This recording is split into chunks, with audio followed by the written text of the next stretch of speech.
سرکار غریب نواز کی ذات، آئیے انہی کی ذات سے بات کا آغاز کرتے ہیں۔ بھارت کی زمین ہے، پنڈت کا گھرانہ ہے، اس کی اکلوتی بیٹی ہے۔ ایک دن اپنے باپ کا ہاتھ پکڑ کے کہتی ہے، بابا آپ روز مندر جاتے ہو دودھ لے کر کے، بابا کرتے کیا ہو؟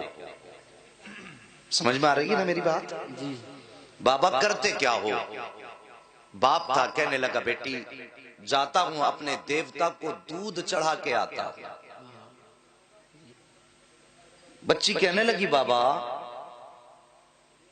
کیا وہ اس دودھ کو پیتے ہیں؟ پنڈت نے کہا نہیں بیٹی، ہم ان کے چرنوں پہ ڈال کے آ جاتے ہیں۔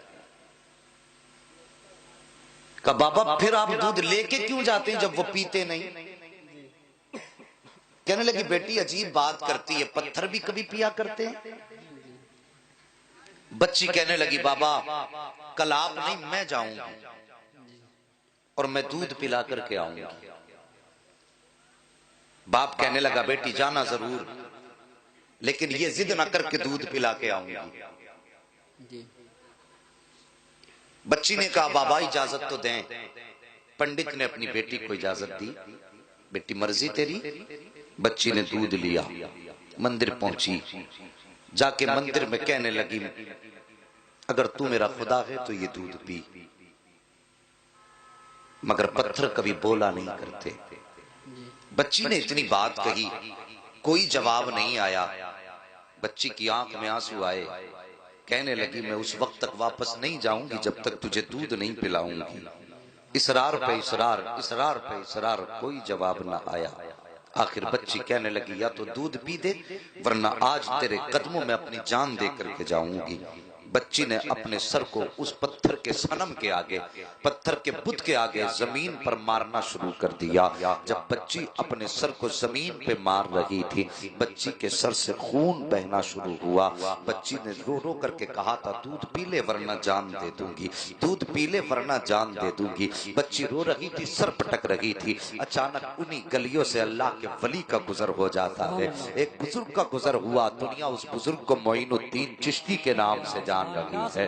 آپ نے بچی کو روتے دیکھا ہے، آنے کے بعد آپ قریب آئے، کہنے لگے بیٹی کیا معاملہ ہے؟ اس نے سرکار خواجہ غریب نواز کا چہرہ دیکھا، دیکھ کے کہتی بابا آپ اپنا کام کرو، مجھے اپنا کام کرنے دو۔ سرکار غریب نواز کہتے ہیں بیٹی بتا تو صحیح بات کیا ہے؟ اس نے کہا مہاراج بات یہ ہے، یہ میرے خدا ہے، میں کہتی ہوں دودھ پی مگر پیتے نہیں ہے۔ اللہ اکبر، آپ نے سمجھایا بیٹی یہ پتھر ہے دودھ نہیں پیئیں گے۔ اس نے کہا میں نے قسم کھائی ہے جب تک یہ دودھ نہیں پیئیں گے میں واپس نہیں جاؤں گی، یا تو ان کو دودھ پینا پڑے گا یا میں اپنی جان دے دوں گی۔ اتنا سننا تھا، سرکار غریب نواز مسکرائے، کہتے بیٹی یہ تیرا فیصلہ ہے؟ کہا ہاں بابا میرا فیصلہ ہے۔ آپ آگے بڑھتے ہیں اور بڑھنے کے بعد آپ نے اس بت کا کان پکڑا اور پکڑ کے کہتے ہیں دیکھتا نہ کہ بچی کا خون بہ رہا ہے، دودھ کیوں نہیں پی لیتا ہے؟ اتنا کہنا تھا بت میں جان آ جاتی ہے۔ ہاتھ آگے بڑھتے ہیں، بت نے ہاتھ میں پیالہ لیا ہے، دودھ پینا شروع کر دیا ہے۔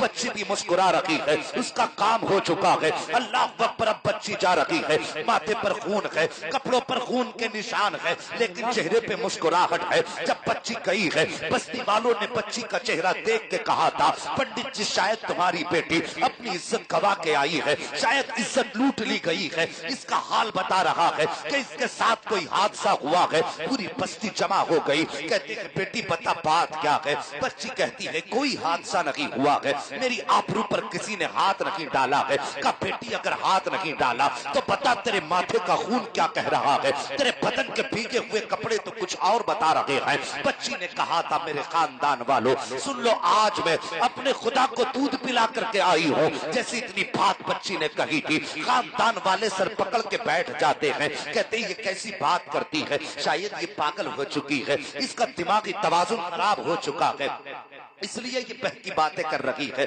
باپ نے بیٹی کو تسلی دی، کہا بیٹی مجھے بتا دے تیرے ساتھ کیا ہوا ہے؟ بچی نے کہا تھا بابا میں